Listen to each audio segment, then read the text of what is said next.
The work I do as a public speaker is something that I'm passionate about, and the reason why I found my way into this work is because I saw the gaps for the youth in my community, and I also saw the gaps for my own children and realized that there wasn't enough programming for people who speak English to learn about the religion and to become connected to it. Even though there are many concerns within the elders of the community about the well-being of the children, there didn't seem to be a response for their needs.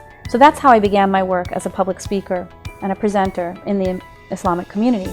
My name is Nichole Correri. I have a background in education and psychology, and I have a master's degree in counseling and development.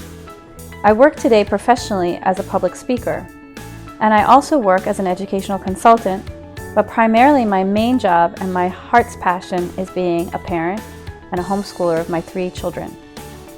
I've worked in the field of education more recently, having been trained in what's called Waldorf education or Steiner education, and I'm passionate about it.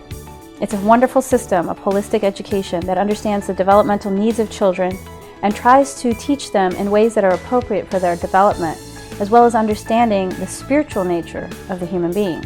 Over the past several years, I've become a speaker within the Muslim community, presenting at different conferences, programs, workshops, camps, and also doing interfaith work where I introduce Islam to a wide audience of people of different faiths and backgrounds. And this has come about because of my interest in learning and about my concern for the youth of our communities. As a homeschooler, my typical day starts out with Salah, which is our primary focus. And then we move on to exercise and homeschooling lessons. We do a lot of poetry recitation, and we also travel around the East Coast and around the world. My girls have had field trips as far as Iran, as far as London, even up into North America as well. My goal too is to support the youth in various communities so that they can be inspired, they can become confident in their Islamic identity, and learn how to navigate living in the Western world with an identity and a religion that is different than the majority. For me, being an American Muslim, it's been a positive experience overall. I think when people see me, at first they're curious about how I bridge these worlds. Being an American, being Muslim, wearing the hijab, how do I do all that? How do I integrate all of these different identities and priorities? And I find it actually quite easy to be a Muslim here in the United States. There's so much freedom of movement, freedom of access to learning, to educational opportunities.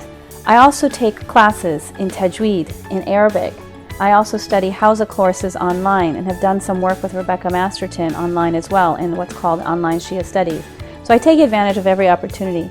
And because I'm such a passionate learner, I have one of these things that happens to me, and that is when I learn something fascinating or beautiful or meaningful, I absolutely can't stand not sharing it. I want to share what I'm discovered, and I get excited about it, passionate about it, and I want to say, hey, did you see this?